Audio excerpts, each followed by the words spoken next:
Good day and welcome back to another World of Warcraft video. In this video we're going to be taking a look at what you should make sure you have done before the War Within Season 3 and basically all of the Season 2 time related goals and rewards. Please take note that Season 3 hasn't been announced yet, but it's very likely that it will be released in mid to late August, so you do still have plenty of time. Probably around about a month and a half before you have to really concern with these, but I highly suggest getting a head start because right now there's tons going on and you've got plenty of time to do so. So let's talk about raiding. There's quite a few things from raiding that players can earn right now. The first, of course, is the Ahead of the Curve achievement. This one is something that happens every expansion. Players can earn it by defeating Chrome King Gallywix on heroic difficulty. You don't earn anything too crazy with this, but you do earn an additional charge for your catalyst from a secondary achievement, and also of course it's for bragging rights. Plus, of course, clearing heroic difficulty rating generally means you've taken on a decent difficulty bit of content for the expansion. Next one is Cutting Edge. So Cutting Edge is a little bit different to Ahead of the Curve. Cutting Edge is basically a meta achievement for clearing the mythic difficulty. So Cutting Edge is way more prestigious in terms of overall difficulty than the heroic one, and Cutting Edge doesn't really give you anything, which is obviously something that is secondary to it. The big thing with Cutting Edge is that it requires a ton of coordination and a ton of synergy. So either a raid group or a guild group is going to be needed. In terms of raid, there are a couple mounts to get as well. So we have 2 raid mounts.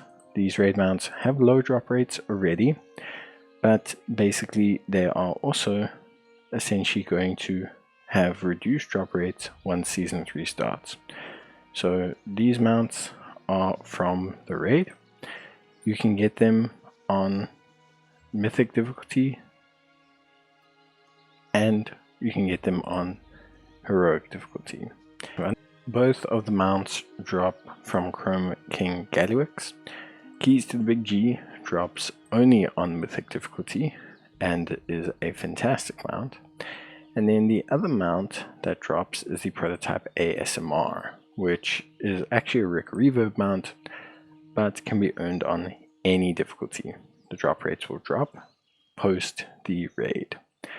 Then we have the Raid Renown mounts. These mounts are earned from the Raid Renown, so from the Cartels of Undermine, or actually from the specifically Galagio loyalty rewards, you can get these additional raids. Darkfuse Chompactor, the Florendo the Furious, and the Thunder Drum Misfire. The big one will be Florendo the Furious, which will obviously be a mount that you can earn only at rank 20. That is the fantastic T-Rex mount, which I think for me is probably one of my absolute favorites. Next we take a look at Mythic Plus. So Mythic Plus has quite a few things going on. So obviously we have the War Within Keystone Explorer Season 2. This just simply requires you to complete any Mythic Plus dungeon. So this is a seasonal reward. It is pretty simple and straightforward. There's nothing you really gain. Then we get the Keystone Conqueror. So this is specifically for the War Within Season 2. So you get Keystone Conqueror. This requires you to get a rating of 1-500. And then you get the War Within Keystone Master, which requires you to get a rating of 2000 in Season 2. And this will give you the Crimson Shredder Tank mount. So that's a pretty cool mount. The Crimson Shredder Tank is pretty rad. You can see it here. Then you get the War Within Keystone Legend, and this is for 3000 rank and will give you the Enterprising Shredder tank. So again, another mount, and this one is also a reskin of the previous one. So very good. And then finally, you have the Enterprising Hero, War Within Season 2, which requires you to get to top 0.1% of Mythic Plus rating. This will give you the title Enterprising Hero. War Within Season 2 has obviously the same Mythic Plus goals that everyone has, but there are also secondary goals that you can see here: Enterprising Tank, Enterprising Healer, Enterprising Damage Dealer, and the Enterprising Dungeon Master, which will earn you the Triple Threat title. These require you to complete all seasonal dungeons at level 10 or higher within the time limit as a tank, as a healer, as a damage dealer, and in doing so will net you the Enterprising Dungeon Master achievement. So that's pretty cool. The mount that you get in terms of everything is the Dark Flame Cleft mount. So if you take a look at the Dark Flame Cleft mount, so we have here Wick, so he drops from Challenger's Cache in Dark Flame Cleft. Dark Flame Cleft will stay in the Mythic rotation throughout the course of the War Within. So if you look at Mythic Plus dungeons, you can see here the Dark Flame Cleft dungeon. Okay, so this one is not technically leaving. However, obviously, since we're kind of high on the power spike right now, it's a good time to try to get this mount, as you're able to kind of run through the Mythic Plus really well with all the additional power like disc powers, horrific visions, etc. The next section that we'll focus on is going to be PvP. PvP basically is two specific mounts that you can get. So quite a few, but in PvP you have the Vicious Eel mount that comes from rated PvP. So this is the Vicious Eel mount. You get it by reaching a certain ranking in PvP while being at 1000 rating or higher. Vicious Skyflare is the pinnacle mount for the season. You unlock the Vicious Saddle. This basically is for achieving a certain ranking overall, so hitting top rank overall. Both of these are rated PvP mounts and are difficult to get if you're not into PvP. Basically, what my suggestion is if you want to get into PvP, you kind of have to start now, because the difficulty is in the grind for it.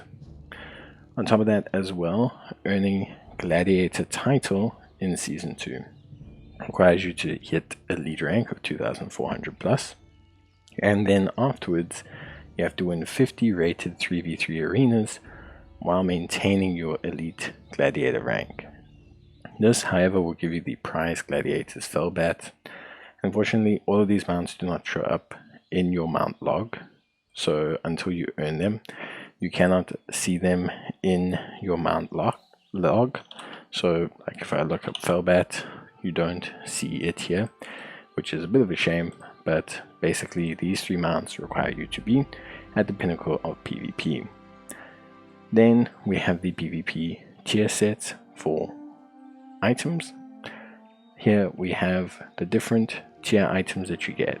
So at 1000 rating you get your cloak, at 1200 legs and braces, 1400 gloves and boots, 1600 chest and belts, rival 1 shoulders and helm, rival 2 weapon and illusion, 2100 your cloak, and 2400 your tabard. This is a set that players can earn, and you can obtain it and look at it here.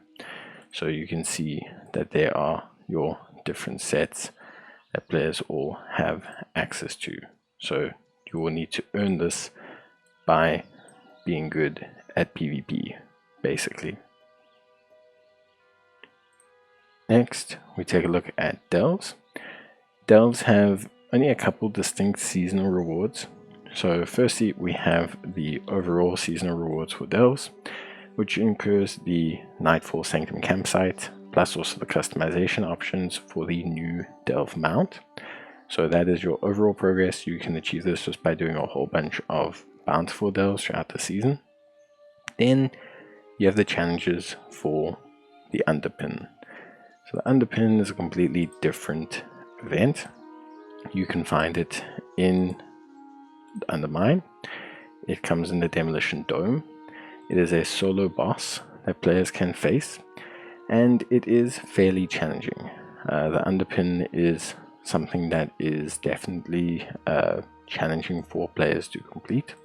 There are two difficulties. You have the question mark difficulty, and then you have the question mark difficulty, which is twice as difficult.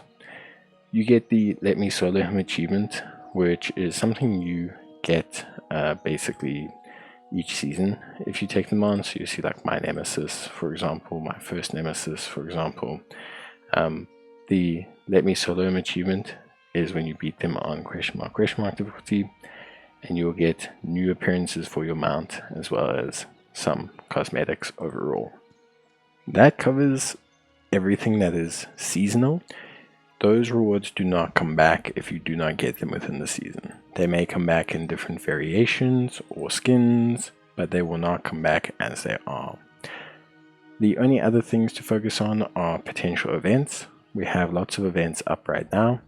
The Turbulent Timeways event, we have the Greedy Emissary event, so there's plenty of things to do. Plus, of course, you have alt gearing, leveling, prepping your characters, and still gearing up your characters. You can get your disc power up, you've got horrific visions, you've got item level going on here. There's plenty that you can do. So there's nothing stopping you from enjoying yourself. Pandaria Classic is coming out soon, so there's plenty for players to get a hold of. Enjoy yourselves, find what you want to do, but if you're looking to get any of these goals done, make sure you have them done before the end of Season 2 and Season 3 commences. That's it from me. Take care and bye.